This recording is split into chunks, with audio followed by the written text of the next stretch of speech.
یار صاحب ذرا تھوڑا سا آپ نے کوئی پیچھے میں جب جیل میں تھا تو باتیں کی، میں ان کے کوئی جواب دینا چاہتا ہوں آپ کو۔ دیکھیں آپ نے ایسی باتیں کی کہ سب سے پہلے کہا جی میں دوگلا ہوں، کہ میں ایک طرف کہتا ہوں فوج میری ہے اور دوسری طرف میں اس کی تنقید کرتا ہوں یا جو بھی برا بھلا کہتا ہوں۔ آپ نے کہا کبھی فوج کو دشمن نے اتنا نقصان نہیں پہنچایا جتنے میں نے پہنچایا۔ دوسرا آپ نے ریمارک پاس کیا، اور تیسرا آپ نے کہا کہ ہم اب کرش کریں گے ان کو۔ دیکھیں ISPR صاحب میری ذرا غور سے بات سن لیں۔ آپ جب پیدا بھی نہیں نہ ہوئے تھے تب میں اپنے ملک کو دنیا میں ریپرزینٹ کرتا تھا۔ میں نے اپنے ملک کا دنیا کے اندر سر اوپر کیا، عزت دلوائی اپنے ملک کو۔ اٹھا کے دیکھ لیں، آپ بھول گئے ہوں گے، آپ پیدا نہیں ہوئے ہوں گے، ذرا پتہ چلوا لیں کہ عمران خان نے کیا پاکستان کی دنیا میں عزت اوپر کی یا نیچے کی۔ اور آپ کو یہ پتا ہونا چاہیے کہ جب وار آن ٹیرر ہوئی اور جو پاکستان کی مٹی پلیت ہوئی دنیا میں کہ ہمارا گیا جی فوج دوگلی ہے، کیونکہ تب مشرف کا مارشل لاء تھا، یہ ہمارے سے جھوٹ بولتی ہے، کرتی کچھ ہے، کہتی کچھ ہے، ڈالرز ہمارے سے لیتی ہے اور دوگلی گیم کھیلتی ہے۔ ڈبل گیم، دوگلا تب نام استعمال ہوتا تھا، پاکستان کو ورڈ ہی دوگلا استعمال کرتے تھے، ڈبل گیم کا نام کرتے تھے۔ ذرا انٹرنیشنل میڈیا دیکھیں، کس نے اپنی فوج کو سب سے زیادہ جس کی حفاظت کی، کس نے اپنی فوج کے ساتھ انٹرنیشنل میڈیا پہ کھڑا ہوا؟ جب اسامہ بن لادن، جب وہ ایبٹ آباد میں جو وہ حادثہ ہوا، آپ کو پتہ ہے بیرون ملک پاکستانیوں کے اوپر جو گزری آپ اندازہ نہیں لگا سکتے۔ انہوں نے کہا ہمارے سے پیسے لے رہے ہیں اور اسی کو اپنے اکیڈمی کے پاس ایبٹ آباد میں پالا ہوا ہے۔ جو ہمیں ذلت ملی تب کون بولا آپ کے لیے؟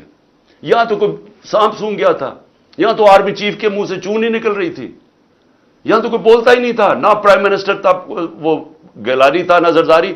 4-5 دن سناٹا چھایا ہوا تھا، وہ آ کے مار کے چلے گئے ہمارے ملک میں، دنیا میں ذلیل ہوئے ہم۔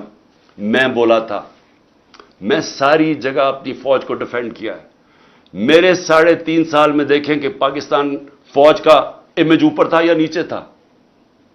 ذرا اٹھا کے دیکھیں، آپ کے سامنے ہے وہ، کیا فوج کا امیج اوپر گیا یا نیچے گیا؟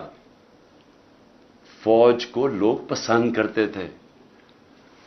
جب ایک آرمی چیف نے میری کمر میں تو چاقو مارا، لیکن پاکستان کے بدنام ترین مجرموں کو آ کے اوپر بٹھا دیا، تو کیا میری وجہ سے فوج کو برا بھلا کہا گیا یا اس آدمی کی وجہ سے جس نے اس نے کیا سمجھا کہ لوگ یہ بتائیں نا، کیا لوگ چونٹیاں ہیں؟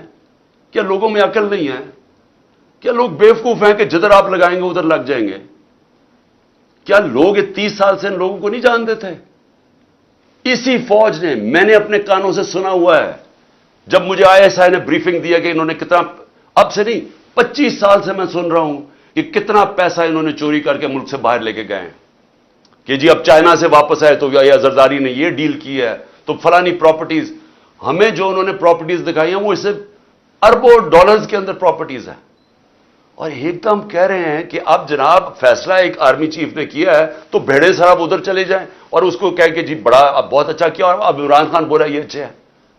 لوگوں نے نہیں تسلیم کیا، میں نے نہیں برا بھلا کہا فوج کو، جو آرمی چیف کے ایکشنز تھے اس نے اس کی ہماری فوج کو برا کیا، اس کی وجہ سے ہوا، میری وجہ سے نہیں ہوا۔ اور یہ کہنا کہ یہ قوم ایکسپٹ کر جائے ان لوگوں کو، کس نے میموگیٹ کیا تھا؟ کیا حقانی نے جا کے امریکنوں کو نہیں کہا تھا جو کیس لگا تھا سپریم کورٹ میں کہ مجھے، انہوں نے کہا زرداری کہہ رہا ہے کہ مجھے میری فوج سے بچا لو، امریکنوں کو کہہ رہا ہے، یہ میں نے کہا تھا؟ کیا جب نواز شریف جا کے چھپ کے کھاٹمانڈو میں مودی سے چھپ کے ملاقات کر رہے کہ جی میری فوج کو نہ پتہ چل جائے، اور اسے، اور پھر وہ جو ڈان لیکس میں جب وہ کہتا ہے ڈان لیکس میں کہ جی دہشت گردی انڈورس کر رہے ہیں ہندوستان کا اوپینین کہ فوج دہشت گردی کر رہی ہے، آپ ان لوگوں کو اوپر بٹھا دیں اور ہمیں کہیں کہ ہم ان ساروں کو تسلیم کر لیں. اور ہم اگر پروٹیسٹ کریں تو ہمیں جیلوں میں ڈال دیں.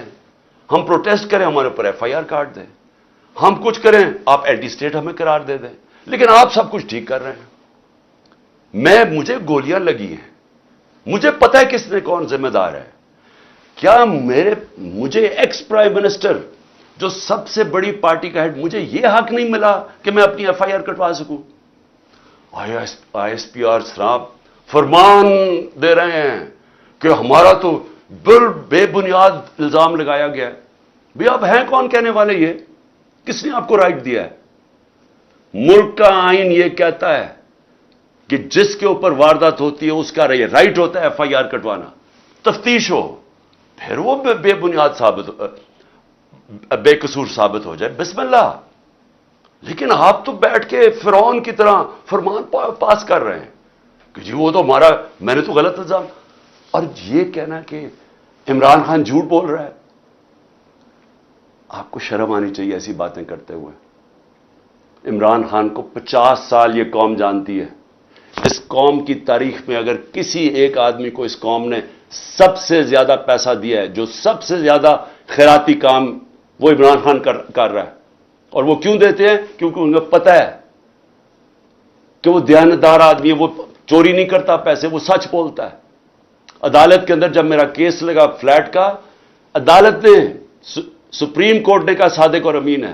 آپ کو کس نے اجازت دی ہے کہ یہ کہنا جی جھوٹ بول رہا ہے یا دوگلا ہے؟ آپ کو شرم آنی چاہیے. کبھی آئی ایس پی آر نے اس طرح کی باتیں نہیں کی. آپ تو کود کے آ گئے پالیٹکس میں, آپ پارٹی بنا لیں اپنی.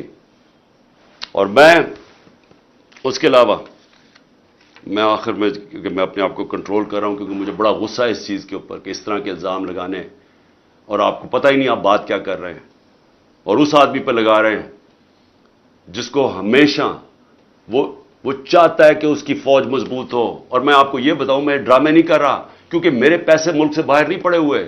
میں نے بھاگ کے, میرے اوپر 145 کیسز سے ملک چھوڑ کے باہر نہیں بھاگا. میں نے یہ نہیں کہا کہ مجھے ای سی ایل پہ نہ ڈالنا, کہ میں ڈالو مجھے ای سی ایل پہ, میں جانا ہی نہیں چاہتا ملک سے باہر. اور میں یہ آپ کو دوسری بات بتا دوں, وہ لوگ جن کے پیسے باہر پڑے ہیں, جن کے ساتھ آج ہماری اسٹیبلشمنٹ کھڑی ہے, جن کا سٹیک ہی پاکستان میں نہیں, اب جب روپیہ 300 کراس کر گیا ڈالر, تو ان کو کیا فائدہ, نقصان ہوا ہے؟ ان کی تو دولت ڈالرز میں پڑی ہوئی ہے, ان کو تو فرق ہی نہیں پڑا. لیکن سارا تنخواہ دار طبقہ, پولیس, سرکاری نوکر, ہمارے فوجی, ساروں کو آج ان کے گھروں میں پوچھیں کہ ان کے اوپر کیا حالات ہیں. پوچھیں نہ ذرا, ان کی بیویاں بیچاری جو بیچاری دیکھ رہی ہیں کہ قیمتیں بڑھتی جا رہی ہیں, ان کی جو, جب باجوہ نے ہماری گورنمنٹ گرائی تھی تو جو 100 روپیہ تھا وہ آج صرف مشکل سے 55-60 روپیہ خرید سکتا ہے. اس کی قیمت صرف 55 سے 60 روپے, اور اب روپیہ اور گرا ہے تو اب اور نیچے چلی جائے گی, مہنگائی اور بڑھ جائے گی. کون ذمہ دار ہے اس کا؟ عمران خان ذمہ دار نہیں ہے. آج جس آدمی نے سازش کر کے گرایا وہ ذمہ دار ہے. اور اگر آپ میں برداشت ہو تنقید کی, کیونکہ تنقید سے اصلاحات ہوتی ہے. آپ ایک معاشرے سے, ادارے سے, ایک انسان, آپ تنقید ختم کر دیں وہ مر جاتا ہے. سوویت یونین کیوں ٹوٹی؟ کیونکہ وہاں تنقید ختم تھی. وہاں بھی اسی طرح کے, جس طرح آپ آج حرکتیں کر رہے ہیں کہ جو منہ کھولتا ہے اس کے اوپر پڑ جاتے ہیں, وہاں بھی یہی ہو رہا تھا, وہ ٹوٹ گیا. جو بھی معاشرہ آگے بڑھتا ہے اس کے اندر تنقید کی اجازت ہوتی ہے. ہم اپنے بچوں کی تنقید کرتے ہیں. یہ میں دوگلا نہیں ہوں.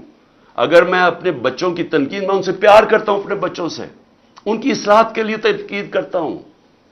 یہ کوئی فرعونیت ہی نہیں ہے کہ آپ, ہماری ضرورت نہیں, ہم کوئی آپ کی کمی ہے کہ ہم تنقید نہیں کر سکتے, کہ ہم تنقید کریں گے تو جناب اب اینٹی اسٹیٹ ہو گیا, غداری کا پرچہ ہو گیا. اور دیکھیں ہو کیا رہا ہے. یہ جو ہوا ہے, کان کھولیں اپنے اور آنکھیں کھولیں.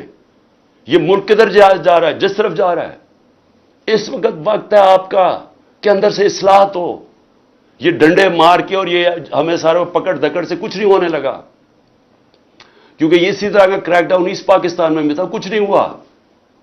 کوئی بھی ایک پولیٹیکل پارٹی کو ڈنڈے مار کے اور جیلوں میں ڈال کے نہیں ختم کر سکتا. میری اگر آپ کی سنی تو نہیں ہے آپ نے.